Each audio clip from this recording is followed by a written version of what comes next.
ADEA ha publicado Otra vida para Doris Kaplan, su ópera prima, que dice Alonso Cueto, tiene una prosa que avanza con una delicadeza y una fluidez maravillosas. En esta novela los lectores encontrarán que las verdaderas aventuras son las que se viven en la conciencia. Como toda buena novela, es una novela de amor, pero también hay allí un tema de lo que ocurrió, la tragedia que ocurrió en el país en las 2 últimas décadas del siglo pasado. ¿Es una ficción total o está basada en algún hecho que tú conoces? Bueno, en realidad es una ficción. Por supuesto que hay elementos reales, porque va un poco de uno mismo, de lo que ha sentido, lo que ha vivido y lo que recuerda dentro del texto, ¿no? Pero es una ficción en realidad, y sí situada dentro del marco social y político de la violencia que vivimos en el Perú en los años 80. ¿Qué es lo que más te afectó a ti personalmente?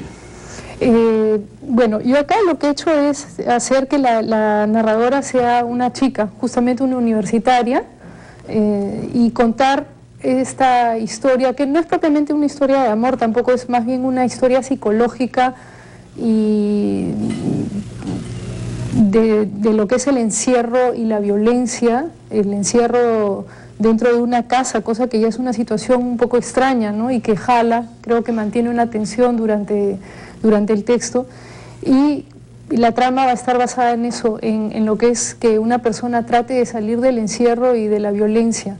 Ella narra en primera persona a manera de confesión, como dice Alonso, y dentro de esa confesión y esa primera persona, lo que traté de hacer y me gusta mucho es que vaya saltando de punto de vista, adentrándose en las mentes de los demás personajes que no necesariamente piensan o viven como ella, que puede ser el chico subversivo, la empleada doméstica o un señor mayor que es un doctor, un médico.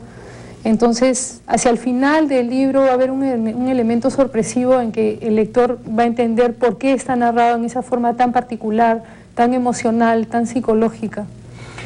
También hay 2 temas ahí importantes, uno de los que tú acabas de mencionar, que es el médico, que tiene la relación con la joven, que es una transgresión a la relación, digamos, cotidiana, ¿no? Qué interesante que lo veas así. Yo pienso que cada lector va a tener una lectura distinta, cada quien lo va a entender a su manera, de acuerdo a sus propias experiencias, y eso es lo que he querido hacer con el libro, llegar a alguien, a algún lector que de alguna manera se identifique con alguno de esos personajes o con esa historia en general, o con esa época, o con estas sensaciones, porque es un libro sobre las sensaciones también, sobre cómo repercutió esa violencia en la esfera interna de cada uno de nosotros, ¿no? En la conciencia, en esas sensaciones que pueden ser de ausencia, de vacío, de abandono, de pérdida de un ser querido, o de indiferencia, como también hay algún que otro personaje un poco indiferente ahí, ¿no? Claro, pero también hay una confrontación con la madre, que es otra de las lecturas que uno puede hacer del libro, ¿no? Sí, también hay eso, porque eso me parece que es lo que le da al libro una tensión, porque el elemento del conflicto es bueno en los textos para mantener la tensión, ¿no? Este es un texto que tiene mucha densidad, porque como te decía antes, hay elementos de suspenso, hay elementos eróticos, hay elementos un poco, como tú dices, de esa tensión familiar, lo que es la violencia no solamente dentro del país, sino también dentro de una casa, ¿no? Y entonces está hecho así adrede, yo lo quise hacer así. ¿Planificas de esa manera tus trabajos, tus libros? Sí, yo en realidad este libro lo escribí durante un año y lo reescribí durante otro año. Hice muchísimas versiones, porque tú sabes que a la hora de escribir, uno una vez que sabe lo que quiere contar, hay que saber cómo contarlo, y hay muchísimas formas de hacerlo, ¿no? Y bueno, escogí este tono, tiene un tono especial, y como te digo, hacia el final el lector va a entender por qué está contado en esta forma. Yo no quise tampoco contarlo desde un registro andino, porque no lo manejo tan bien. Yo creo que cada quien escribe desde su propia óptica, y además sé que hay escritores que lo han hecho maravillosamente, ¿no? Contarlo, creo que Colchado ha hecho una versión andina, y hay otra gente que lo ha manejado como thriller, No, en este caso es más bien desde el punto de vista de las emociones y lo psicológico. ¿Hay algo de Alina en Doris?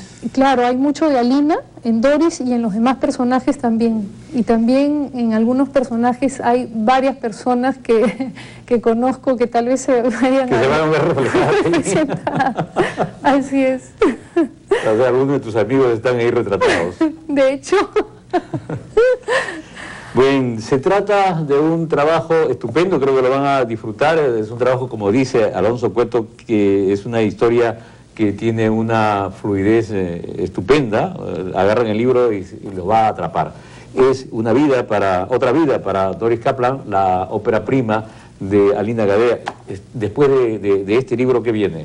Estoy preparando ahora un cuentario que hace mucho tiempo que quería hacer y tengo varios proyectos. Ya les iré diciendo. Ya se da lista, ya se dio la partida, ahora hay que correr. Así es, yo anteriormente obtuve un premio Copé por el cuento de la Casa Muerta y tengo cierta inclinación a escribir historias de cosas que pasan en las casas, ¿no? Hay todo un mundo dentro de una casa, así que ya les daré una sorpresa con un cuentario. Mientras tanto, hay que disfrutar de su primer trabajo, Otra vida para Doris Kaplan. Muchísimas gracias, Muchísimas gracias Alina. a ti, Ernesto. Vamos a un corte y regresamos luego de la pausa.